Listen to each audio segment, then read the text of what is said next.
أعمالنا من يهده الله فلا مضل له ومن يضلل فلا هادي له أشهد أن لا إله إلا الله وحده لا شريك له وأشهد أن محمدا عبده ورسوله يا أيها الذين آمنوا اتقوا الله حق تقاته ولا تموتن إلا وأنتم مسلمون يا أيها الناس اتقوا ربكم الذي خلقكم من نفس واحدة وخلق منها زوجها وبث منهما رجالا كثيرا ونساء واتقوا الله الذي تساءلون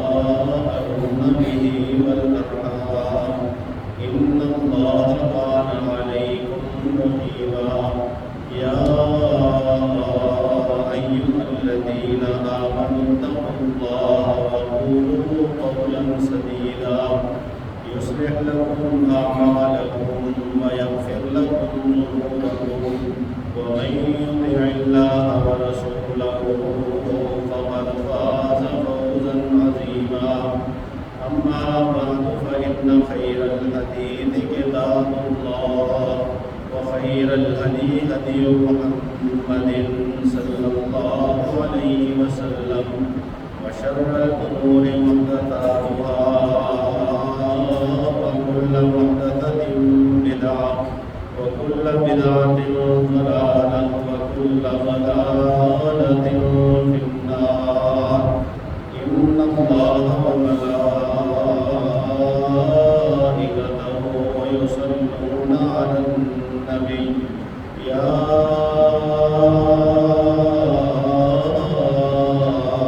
أيها الذين آمنوا صلوا عليه وسلموا تسليما اللهم صل على محمد وعلى آل محمد كما صليت على إبراهيم وعلى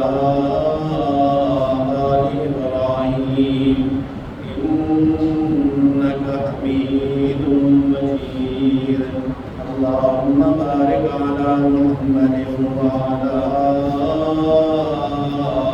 آل محمد كما باركت على إبراهيم وعلى آل إبراهيم إنك حميد مجيد أعوذ بالله من الشيطان الرجيم بسم الله الرحمن الرحيم وإذ بوأنا لإبراهيم مكان البيت ألا تشرك بي شيئا وطهر بيتي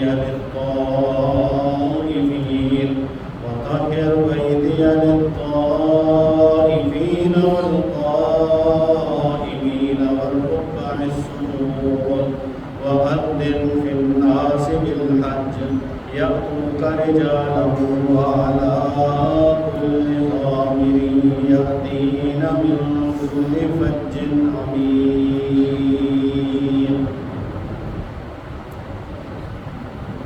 آج سے ہزاروں برس پہلے اللہ رب العزت کے ایک برگزیدہ بندے اور پیغمبر ابراہیم خلیل اللہ علیہ السلام نے اللہ رب العزت کے گھر کی بنیاد رکھی. قرآن مجید میں اللہ رب العزت نے ابراہیم علیہ السلام کے حوالے سے اس بات کا تذکرہ کئی مقامات میں فرمایا کہ ابراہیم علیہ السلام کعبہ کی بنیادوں کو بلند کر رہے تھے، دیواریں اٹھا رہے تھے، جبکہ رسول اللہ صلی اللہ علیہ وآلہ وسلم کی بعض احادیث سے یہ بھی معلوم ہوتا ہے کہ کعبہ کو سب سے پہلے فرشتوں نے تعمیر کیا، پھر جناب آدم علیہ السلام نے تعمیر کیا، اور طوفان نوح کے بعد جب اس کے صرف نشانات باقی رہ گئے تھے اس کے بعد پھر جناب ابراہیم علیہ السلام نے انہی بنیادوں پہ کعبۃ اللہ کی تعمیر فرمائی۔ اور اللہ رب العزت نے قرآن مجید میں اس بات کا تذکرہ بھی فرمایا، ان اول بیت وضع للناس للذی ببکۃ مبارکہ، کہ وہ گھر جو سب سے پہلے لوگوں کے لیے بنایا گیا وہ وہی ہے جو برکت والے مکہ میں ہے۔ وہدی للعالمین، یہ سارے جہانوں کی ہدایت کا مرکز ہے کہ ہدایت کے سرچشمے یہیں سے پھوٹے۔ اسماعیل علیہ السلام اور ان کے بعد ان کی اولاد میں سے جناب محمد الرسول اللہ صلی اللہ علیہ وآلہ وسلم، ان کی پیدائش اسی شہر میں ہوئی، اور ابتدائی طور پہ رسول اللہ صلی اللہ علیہ وسلم پہ جو وحی اتری ہے وہ بھی شہر مکہ میں اتری۔ ہدایت سارے جہانوں کے لیے وہ یہیں سے نکلی ہے، یہیں سے شروع ہوئی ہے۔ اللہ رب العزت نے اسی لیے فرمایا ہے ہدی للعالمین، کہ یہ گھر ایسا بابرکت ہے کہ اللہ رب العزت نے اس کے اطراف سے سارے جہانوں کی ہدایت کا بندوبست فرمایا ہے۔ یہ برکت والا گھر، فیہ آیات بینات، اس میں کئی نشانیاں ہیں، اور وہ نشانیاں جو دیکھی جا سکتی ہیں واضح موجود ہیں، جنہیں محسوس کیا جا سکتا ہے، دیکھا جا سکتا ہے، جنہیں ہاتھ لگایا جا سکتا ہے۔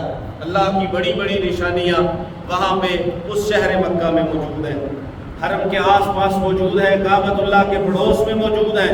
ایک تو خود کا کعبۃ اللہ وحدہ لا شریک کی بڑی نشانیوں میں سے ایک نشانی ہے، اور جو اس سے جڑی ہوئی چیزیں ہیں جنہیں اللہ وحدہ لا شریک نے شعائر قرار دیا ہے کہ یہ میری خاص نشانیاں ہیں، یہ میرے شعائر ہیں۔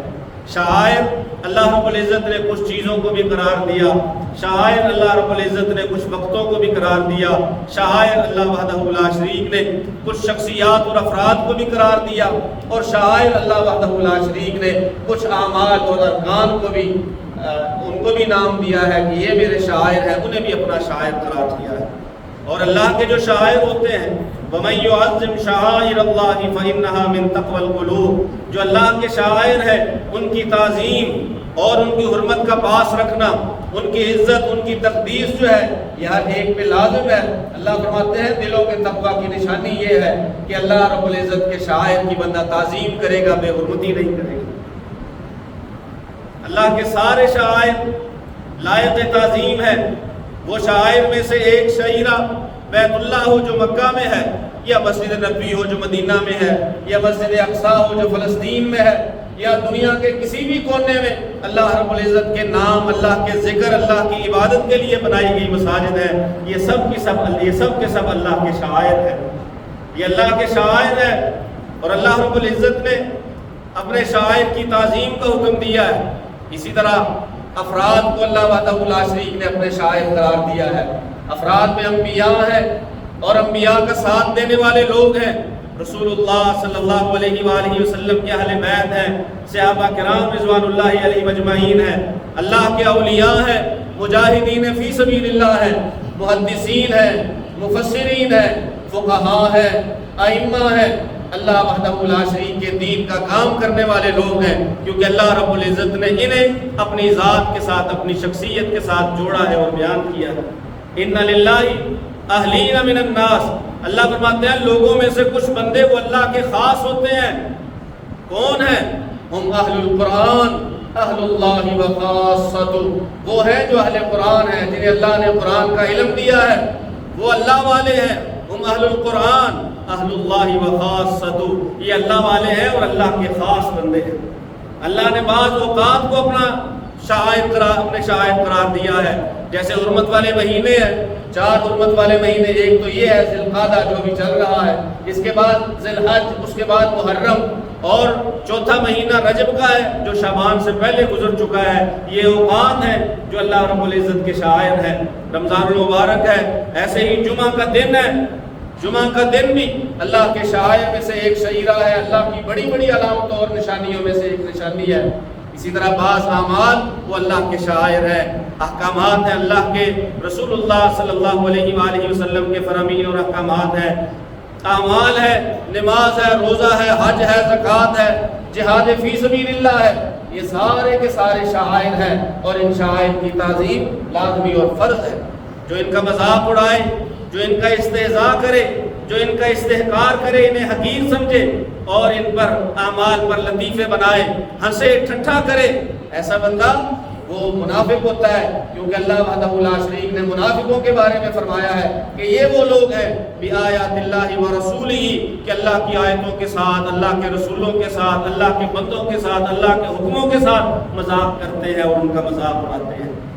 تعظیم لازم ہے اللہ کے شاعر کی۔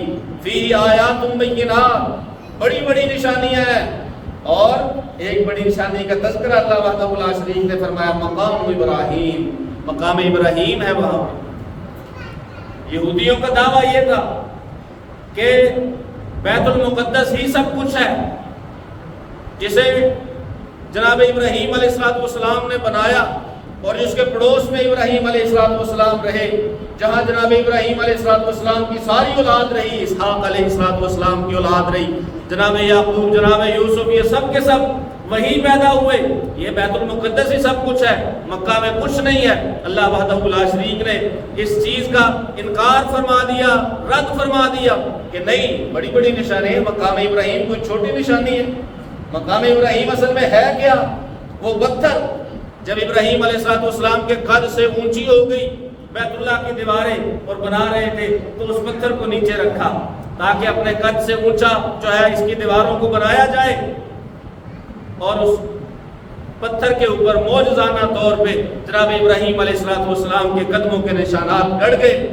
حضرت انس رضی اللہ تعالیٰ عنہ فرماتے ہیں میں نے خود اس پتھر پہ جناب ابراہیم علیہ السلام کی انگلیوں کے اور جناب ابراہیم علیہ السلام کی ایڑیوں کے نشانات دیکھے، میں نے خود دیکھے ہیں، نشانات تھے۔ جناب انس فرماتے ہیں لیکن لوگ انہیں ہاتھ لگایا کرتے تھے، مس کیا کرتے تھے۔ بعض لوگ جو ہے انہیں شوق ہوتا ہے کہ جو اللہ کی نشانیاں ہیں انہیں جو ہے نا ہاتھ لگایا جائے یا ان سے تبرک حاصل کیا جائے، انہیں ہاتھ لگانے کی وجہ سے وہ نشانات بعد میں مٹ گئے۔ پھر آج جو ہم دیکھتے ہیں کہ ایک جالی اور کرسٹل کے اندر جو ہے وہ جناب ابراہیم علیہ السلام کے قدموں کے نشانات ہیں اس پتھر پہ، یہ بعد میں کھودے گئے ہیں، یہ بعد میں کھودے گئے ہیں، بنائے گئے ہیں، تاکہ یہ جو نشانی ہے مقام ابراہیم ہے یہ اسی طرح جو ہے نا وہ رہے جیسے وہ تھا۔ ابراہیم علیہ السلام کے قدم جہاں جہاں تھے، چلو قدموں کے نشانات نہ صحیح لیکن وہ شکل وہاں پہ موجود ہے۔ جو ابراہیم علیہ السلام کے قدموں کے نیچے پتھر کا حصہ تھا وہ وہاں پہ اسی طرح انہوں نے اسے گاڑ کے کٹائی کر کے ابراہیم علیہ السلام کے قدموں کے مطابق بنایا تھا۔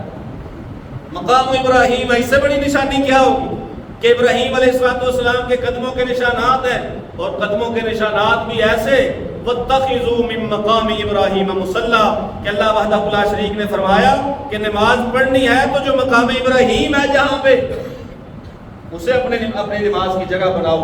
اسی لیے رسول اللہ صلی اللہ علیہ وآلہ وسلم نے فرمایا تھا لوگوں جب تم طواف کر چکو تو طواف کے بعد جو 2 رکعتیں پڑھی جاتی ہیں انہیں مقام ابراہیم کے پاس پڑھو، اس جگہ پہ پڑھو کہ مقام ابراہیم بھی تمہارے سامنے ہو اور کعبۃ اللہ بھی تمہارے سامنے ہو، وہاں پہ کھڑے ہو کے پڑھو۔ لیکن اگر رش کی وجہ سے جگہ نہیں ملتی، حضرت عبداللہ بن عمر رضی اللہ تعالیٰ عنہ فرماتے ہیں پھر بندہ کہیں بھی پڑھ سکتا ہے، مسجد کے کسی بھی حصے میں پڑھ سکتا ہے۔ یہ اللہ کا گھر ہے، اس میں بڑی بڑی نشانیاں ہیں۔ اِذْ جَعَلْنَا الْبَيْتَ مَثَابَةً لِلنَّاسِ وَأَمْنًا، اللہ فرماتے ہیں ہم نے اس گھر کو مرکز بنا دیا ہے، مَثَابَةً لِلنَّاسِ، لوگوں کے بار بار لوٹنے کی جگہ، بار بار آنے کی جگہ، مَثَابَةً لِلنَّاسِ، لوگوں کے لیے ثواب اجر حاصل کرنے کی جگہ۔ یہ اللہ وحدہ لا شریک نے بیت اللہ کو بنایا ہے۔ جعلنا البیت مثابۃ للناس وامنا، یہ جائے ثواب بھی ہے، بار بار لوٹنے کی جگہ بھی ہے، اور جائے امن بھی ہے۔ اس قدر پرامن، اس قدر امن والی جگہ رسول اللہ صلی اللہ علیہ وآلہ وسلم نے فرمایا کہ اللہ رب العزت نے اسے امن والی جگہ بنا دیا ہے، اگر کوئی یہاں پہ اپنے والد کے قاتل کو دیکھتا ہے تو اسے بھی کچھ نہیں کہتا، اس قدر امن والی جگہ ہے۔ اور یہ دعا بھی ابراہیم علیہ السلام کی تھی. اس قال ابراہیم رب اجعل ھذا بلدا آمنا. اللہ نے سورہ بقرہ میں بھی اور سورہ ابراہیم میں بھی انہی الفاظ کے ساتھ ابراہیم علیہ السلام کی دعا کا تذکرہ فرمایا ہے کہ ابراہیم علیہ السلام نے دعا مانگی تھی اللہ اس گھر کو امن والا بنا دے. رب اجعل ھذا بلدا آمنا, اس گھر کو امن والا بنا دے اور اس کے رہنے والوں کو پھلوں سے رزق عطا فرما. یہ بار بار لوٹنے کی جگہ, بار بار آنے کی جگہ. اور ابراہیم علیہ السلام اور اس گھر کا تعلق ایسا ہے کہ اس گھر کے بانی بھی ابراہیم علیہ السلام ہے, اس گھر کے معمار بھی ابراہیم علیہ السلام ہے, اس گھر کے پہلے خادم صفائی کرنے والے بھی ابراہیم علیہ السلام ہیں. ہم نے, اللہ فرماتے ہیں, ہم نے ابراہیم و اسماعیل کو حکم دیا تھا انطہر بیتی, کہ میرے گھر کو صاف ستھرا رکھو, میرے گھر کی صفائی کرو. خادم بھی ابراہیم علیہ السلام ہے, مؤذن بھی ابراہیم علیہ السلام ہے. اللہ فرماتے ہیں ہم نے ابراہیم علیہ السلام کو یہ کہا تھا کہ آپ میرا گھر بنائیے, اور گھر بنانے کے بعد اذن فی الناس بالحج, پھر اذان دیجئے, اعلان کیجئے. اعلان کیا ہے؟ لوگوں میں اعلان کیجئے حج کا, کہ لوگوں تمہارے اوپر اللہ نے اس گھر کا حج جو ہے وہ فرض کیا ہے. وَلِلَّهِ عَلَى النَّاسِ حِجُّ الْبَيْتِ مَنِ اسْتَطَاعَ إِلَيْهِ سَبِيلًا. اللہ فرماتے ہیں جو بندہ استطاعت رکھتا ہے, جو استطاعت رکھتا ہے, جس کے پاس زیادہ راہ ہے, راہ خرچ ہے, جو اتنی مالیت رکھتا ہے کہ وہ حج کر سکے, تو اللہ رب العزت کے لیے اس بندے کے ذمہ حج ہے, اس پر حج فرض ہے.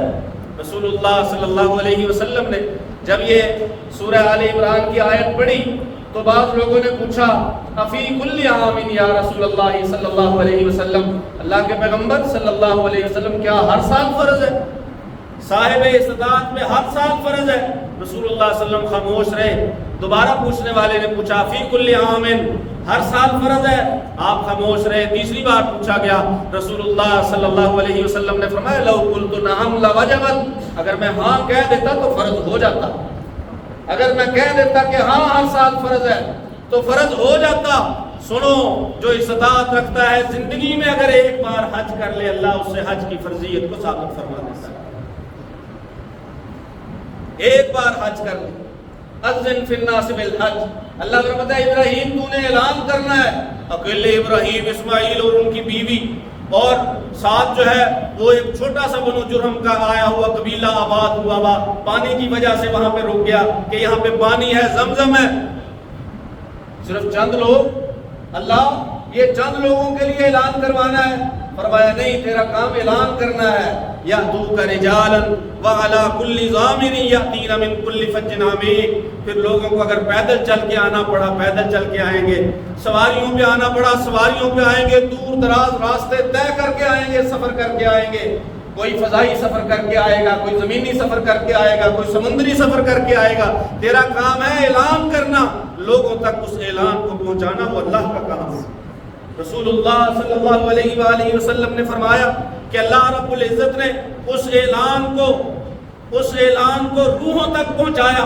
ماؤں کے پیٹوں میں جو بچے تھے اس وقت اللہ رب العزت نے اس اعلان کو ان بچوں تک پہنچایا.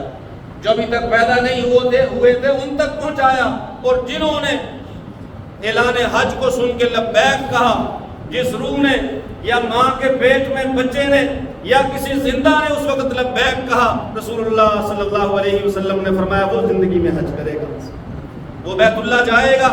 کیونکہ ابراہیم علیہ السلام نے حج کا اعلان کیا اور اس حج پر اس نے لبیک کہا.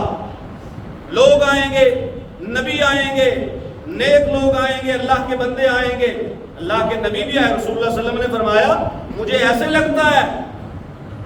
لگتا ہے ایک راستے سے گزرے, کون سی جگہ ہے؟ فرمایا جی فلاں وادی ہے. فرمایا ایسے لگتا ہے کہ میں جناب موسیٰ علیہ السلام کو دیکھ رہا ہوں, اونٹ پہ سوار ہے. آپ نے ان کے بالوں کی کیفیت بیان فرمائی. راوی کہتے ہیں مجھے بھول گئی کہ آپ نے کیسے بتایا تھا کہ موسیٰ علیہ السلام کے بال کیسے تھے.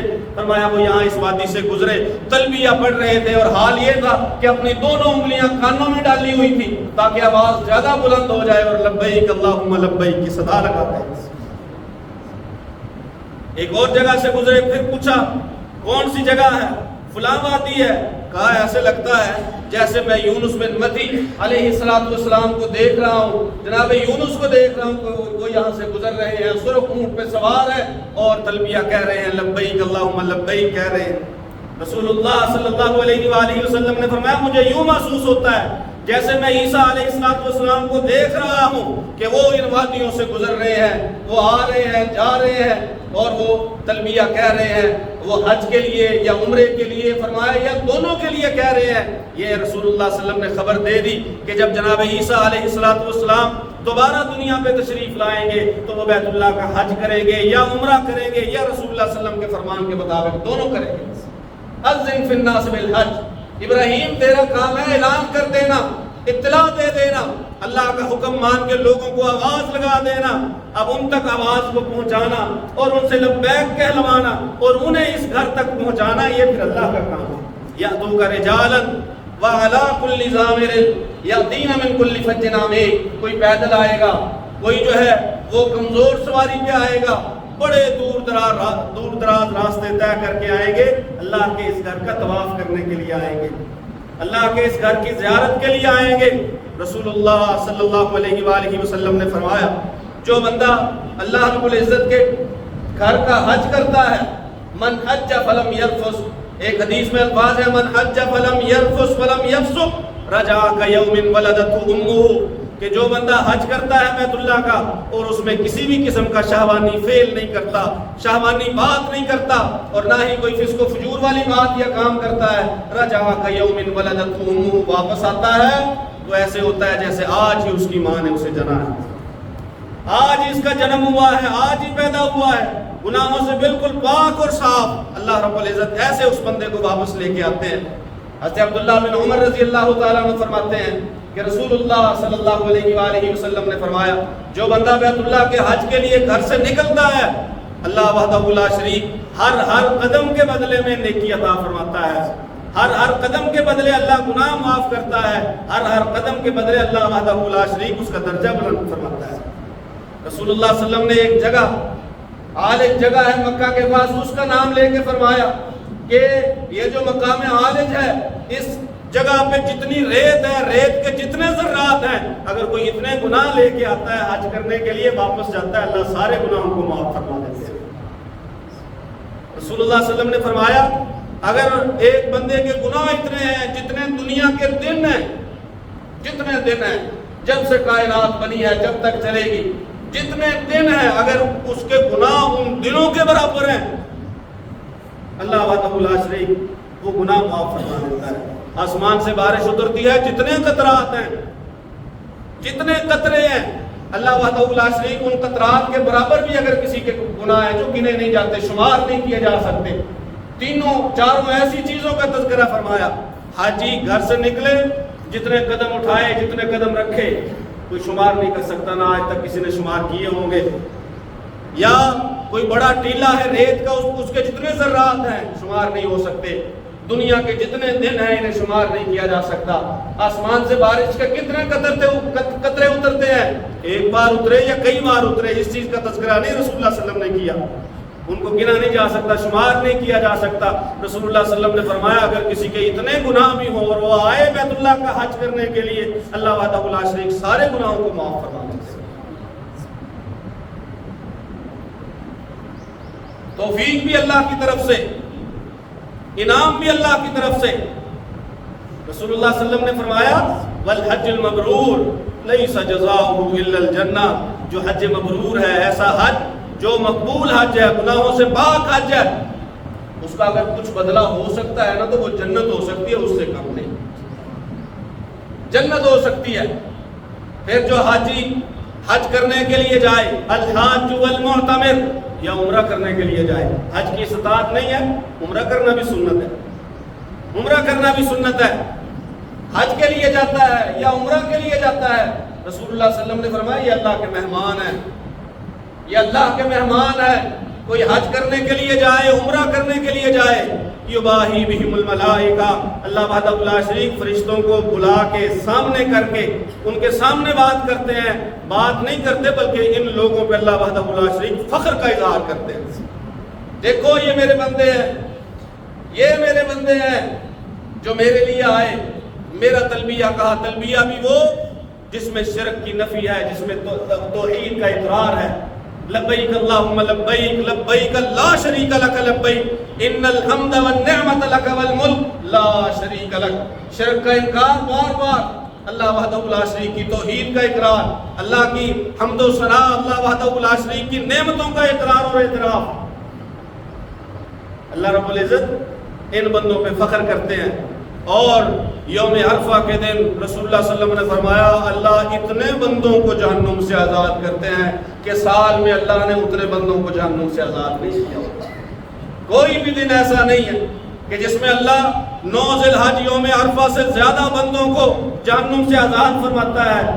اور جو بندے جمع ہوتے ہیں میدان عرفات میں، جب اللہ کو پکارتے ہیں، اللہ وحدہ لا شریک ان کی دعاؤں کو قبول کرتا ہے۔